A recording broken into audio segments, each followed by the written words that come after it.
Voilà, alors c'est un cas, moi j'ai pas du tout travaillé sur cette campagne, mais j'apprécie beaucoup cette campagne et j'admire vraiment ce qu'ont fait ceux qui ont travaillé dessus. Alors la première chose qu'il faut savoir, on va faire un peu de théorie façon directeur marketing, c'est qu'il y a ce que les Anglais appellent law of increasing return. C'est-à-dire, en gros, ça veut dire que quand vous êtes une marque, c'est un peu comme dans la vie, si vous êtes riche, vous pouvez plus facilement devenir célèbre. Et si vous êtes célèbre, ça peut vous aider à devenir plus riche. Et en fait, plus vous êtes célèbre, plus vous pouvez devenir riche. Et plus vous êtes riche, moins ça vous coûte pour devenir célèbre. Et c'est un espèce de cercle vertueux qui bénéficie avant tout aux leaders. Alors, il y a un type qui s'appelle Adam Morgan, qui est un Anglais qui a travaillé là-dessus. Et puis, un garçon que je ne connais pas, mais qui était chez l'INTAS en France, s'appelle Udo Van Zandt, qui avait notamment travaillé là-dessus aussi. Puis il y a une deuxième loi, qui est la loi du Planty, sur laquelle Bruno Planty normalement a travaillé, qui explique une des ressources pour les marques qui vont être des marques challenger. La deuxième loi, c'est l'idée que quand vous interrogez des gens sur une catégorie de produits, en leur demandant les marques dont ils se souviennent, quelle que soit la catégorie, les gens vont être capables de vous en citer spontanément 3 ou 4. Pas 15 dans une catégorie et 1 dans une autre, 3 ou 4 un peu partout. Donc, en gros, ça veut dire que si si la notoriété est importante pour la vente de votre produit, ce qui est le cas dans le cas de plein d'achats d'impulsion, mais pas seulement, pour grimper en notoriété, si vous êtes le Xème d'une catégorie qui existe déjà, la Peugeot 804 bis, ça va être plus compliqué que si vous inventez une nouvelle catégorie de produits, un Ford pick-up ou le Renault Espace à l'époque. Donc en gros, il y a des domaines dans lesquels la notoriété est très importante. Cette notoriété, ça bénéficie, enfin c'est plus facile et elle favorise complètement les marques qui sont leaders. Et pour les marques challenger, vous avez intérêt à créer votre catégorie si vous voulez pouvoir monter en notoriété. C'était la parenthèse théorique, parce que s'il y a un domaine dans lequel la notoriété top of mind, immédiate, la présence à l'esprit est importante, c'est le domaine du renseignement téléphonique. Vous n'allez pas vous demander, quand vous commencez à installer dans votre téléphone les renseignements, vous n'allez pas commencer à réfléchir longuement à qui vous appelez. Vous avez besoin de renseignements, vous appelez celui que vous avez présent à l'esprit et du coup celui que vous avez rentré dans la mémoire de votre téléphone. Quand 118, 218 va se lancer, ils vont jouer complètement ça et ils vont le jouer extrêmement bien. Ils vont le jouer extrêmement bien parce qu'ils ne vont pas juste se contenter d'essayer de faire la notoriété d'un numéro, comme le font pas mal de leurs concurrents, mais ils vont en fait expliquer que c'est une nouvelle catégorie. Si on se remet à l'époque, on a le 12. Les Français aiment bien le 12.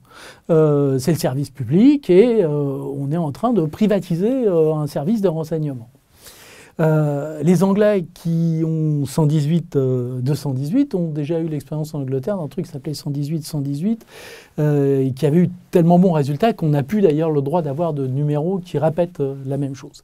Mais eux, ce qu'ils vont faire, c'est non seulement choisir un bon numéro, et ça c'est un petit peu la chance qui leur permet de le faire, avoir un dispositif qui permette qui démarre avant les autres, et puis qui est extrêmement habile et construit autour de ces deux jumeaux qui ont des moustaches. Du coup, ils ne dépendent pas d'un acteur, c'est interchangeable. Ils peuvent mettre quelqu'un dans un événement, enfin voilà, c'est très malin. Mais ce qu'ils vont faire, c'est pas simplement ça. Ce qu'ils vont faire, c'est faire semblant que c'est une nouvelle catégorie, ou en fait construire une nouvelle catégorie.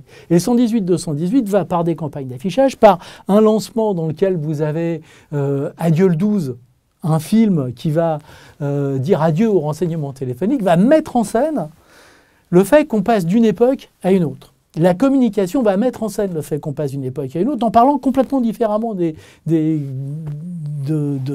qui est renseignement téléphonique, avec le tout you, référence à Véronique et Davila, en s'adressant à un public jeune au deuxième degré.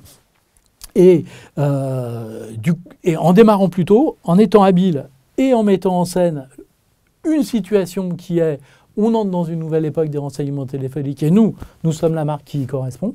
118-218 qui part d'une notoriété de 0 au démarrage, là c'est un cas quasiment clinique, va, au bout de 6 mois, se retrouver à une notoriété de 42%. Et ce qui est intéressant, c'est de voir que sa part de marché, elle est à peu près la même, puisqu'ils sont à 45% 2 mois après.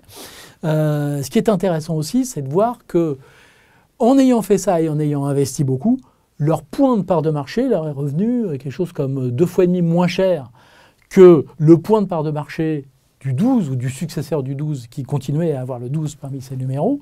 Et je crois quelque chose comme 7,5 fois moins cher que le point de part de marché d'Orange, par exemple. Et qu'ils n'ont pas essayé de faire apprendre par cœur un numéro comme à l'école, comme a pu le faire Telegate.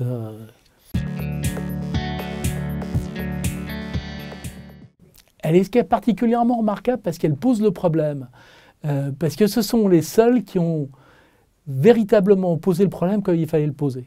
Non pas comme une mémorisation de chiffres, mais comme un cadrage de situation. On va être la référence d'une nouvelle époque. Et je trouve que ce que ça montre d'ailleurs à des étudiants, c'est que poser le problème, c'est déjà 50% de la résolution. Je trouve qu'une des choses, c'est surtout si on regarde les communications des concurrents à l'époque, c'est que tout ce qu'a fait 118-218, il l'avait fait d'une manière un peu différente, mais pas tant que ça, en Angleterre.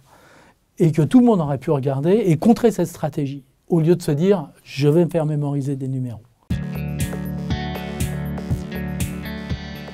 Bien sûr, c'est encore une fois, mais ça c'est vrai sur beaucoup de campagnes qui ont des prix EFI. C'est comment est-ce qu'on essaye de puiser dans les cadres de représentation des gens, dans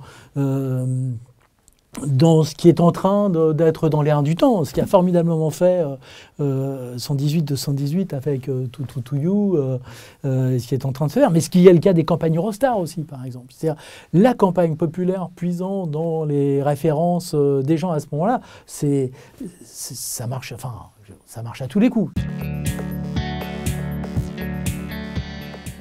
Moi, j'ai tendance à penser que, pour 118-218, je pense que c'est vraiment la question et comment est-ce qu'on pose le problème. La différence se fait sur la façon dont on pense le problème. Est-ce que, pour prendre un autre cas qui a été primé 2 fois aux EFI, c'est comme dans le cas d'ING Direct, est-ce que je lance une nouvelle banque ou est-ce que je m'inscris